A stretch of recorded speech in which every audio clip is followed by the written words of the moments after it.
الزبادي اليوناني ناس كتير بتفتكر ان هو صعب ومحتاج مكونات مخصوص، بس في الحقيقة هو زيه زي الزبادي العادي بالظبط. في خطوة واحدة بس بتفرق بينه، وفي كام تريك كده بتخلي الزبادي يطلع طعمه مظبوط وقوامه حلو، ما يفصلش منكم ولا اي حاجة. والاهم من كل ده ان احنا بتمن علبة واحدة زبادي يوناني هنعمل 4 علب، وطعمه احلى ومن غير اي مواد حافظة. هقول لكم كمان في اخر الفيديو ازاي تقدروا تحتفظوا بيه، مدة صلاحيته قد ايه، وازاي في خطوة واحدة بس تحولوه لأحلى لبنة جربتوها قبل كده.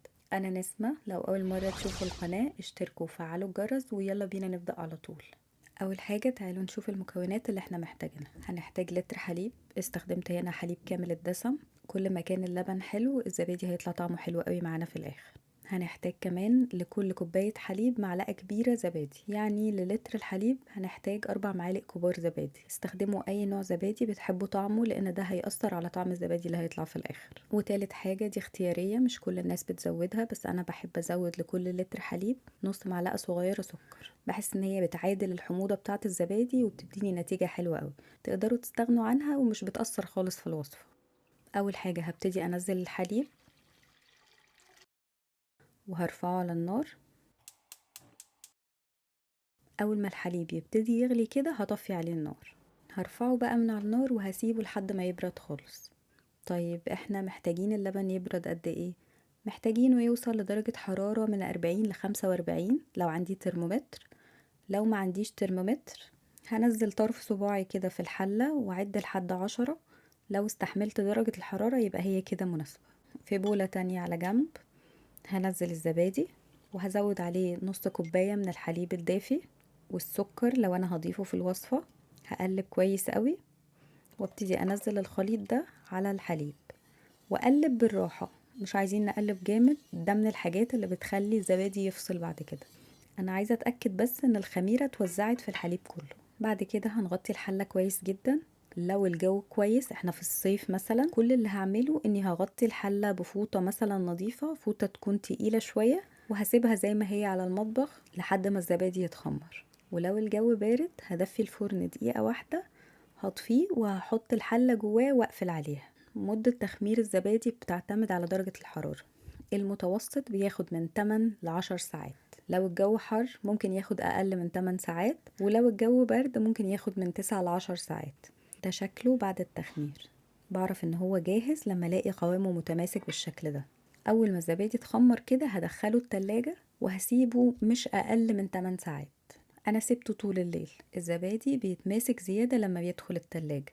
اهم حاجة انه اول ما فترة التخمير تخلص ادخله التلاجة عشان يوقف تخمير. كل ما نسيب الزبادي مدة طويلة في التخمير كل ما يبقى طعمه مزز اكتر. ده شكله بعد ما طلعته من التلاجة.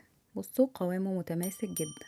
طيب ايه اللي بيفرق الزبادي العادي عن الزبادي اليوناني؟ الفرق بينهم انه عشان اعمل زبادي يوناني انا بصفي الزبادي وبنزل منه المية زيادة كلها، فبعلي نسبة البروتين اللي موجودة في كمية الزبادي اللي عندي. هحتاج بولة وعليها مصفى، وعلشان نصفي الزبادي كويس هحتاج قماشة خفيفة زي كده، ممكن تكون شاش، ممكن في قماش اصلا بيتباع لعمل الجبنة والزبادي وكده موجود في المحلات. انا استخدمت هنا قماشة، اهم حاجة انها تكون شفافة كده عشان تنزل كل السوائل اللي في الزبادي. هحطها في المصفى وابتدي انزل عليها كمية الزبادي كلها، هغطيها كويس. هتلاحظوا بقى انها ابتدت تنزل المية الزيادة اهي. هشيله زي ما هو كده وهحطه في التلاجة. طيب هنسيبه مدة قد ايه في التلاجة؟ اجابة السؤال ده بتعتمد على قوام الزبادي اللي انتوا عايزينه. انتوا عايزينه يكون تقيل قوي ولا متوسط ولا خفيف؟ كل ما نسيبه اكتر كل ما المية هتتصفى اكتر وقوام الزبادي هيبقى تقيل قوي. لأفضل نتيجة هنسيبه 3 ساعات. ده شكله بعد المدة دي.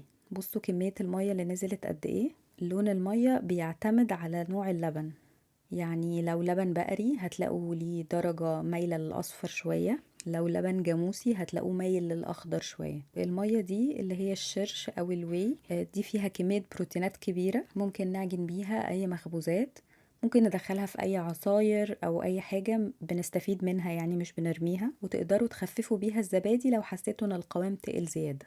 بصوا شكله بعد ما اتصفى، شايفين القوام تقيل ازاي؟ هنقله بقى في بولة نظيفة. بصوا كريمي وتقيل وشكله خطير، هو كده جاهز.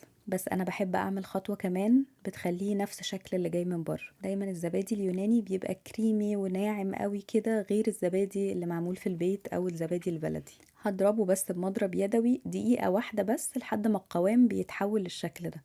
بصوا بقى، بصوا النعومة والكريمينس. تعالوا بقى نشوف هنحتفظ بيه ازاي. احسن حاجة تخزنوه فيها هي برطمانات ازاز. انا معقمة البرطمانات دي كويس قوي، غليتهم في مية سخنة. اهم حاجة انها تكون برطمانات محكمة ليها غطا. هبتدي بقى اوزعه على البرطمانات. شايفين القوام عامل ازاي؟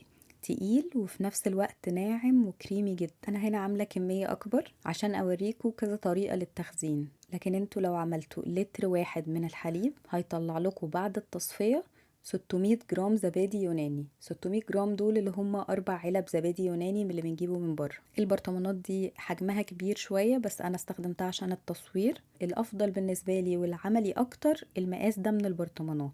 دي تقريبا 150 جرام. انتوا بقى تقدروا تتحكموا في الكمية على حسب انتوا هتدوها للولاد. في حد بيروح الجيم ومحتاج ياكل زبادي فهياخد كمية اكبر، او لو عاملين دايت فعلى حسب الكمية اللي انتوا محتاجين تاخدوها يعني. طيب مدة صلاحية الزبادي ده قد ايه؟ لو مشينا على الخطوات مظبوط وعقمنا البرطمانات كويس ومفيش اي مشاكل، الصلاحية بتاعته في التلاجة 14 يوم. طبعا مع اعتبار ان انا لما بفتح برطمان باخد منه بمعلقة نظيفة، ما برجعش المعلقة فيه تاني. التلاجة درجة تبريدها كويسة قوي، فده هيفضل معاكوا اسبوعين. بصوا بقى، تعالوا نشوف القوام عامل ازاي. شايفين النعومة؟ تقدروا في المرحلة اللي احنا ضربناه فيها تزودوا عليه عسل نحل لو هتقدموا للولاد. بيبقى لذيذ جدا وجاهز على الاكل بقى في اي وقت. عايزة اقول لكم كمان انه لما نوصل للمرحلة دي كل اللي احنا محتاجينه عشان نخلي الزبادي اليوناني يتحول للبنة ان احنا نزود عليه ملح. بالبساطة دي البرطمان ده انا زودت عليه نص معلقة من الملح وقلبته وسبته في التلاجة كام ساعة. نفس قوام اللبنة اللي بنجيبها من بره بأرقام فلكية، ناعمة وكريمي وطعمها يجنن. زي ما شفتوا هي وصفة سهلة وبسيطة جدا، ما فيهاش أي حاجة مكلفة. تقدروا تعملوا كمية مرة واحدة في آخر الأسبوع وتستخدموا منه طول الأسبوع. هتبقوا وفرتوا كتير جدا، أكلتوا حاجة طعمها حلو مغذية، متأكدين من مكوناتها ما فيهاش مواد حافظة، وبربع تكلفة الجهاز. بس كده.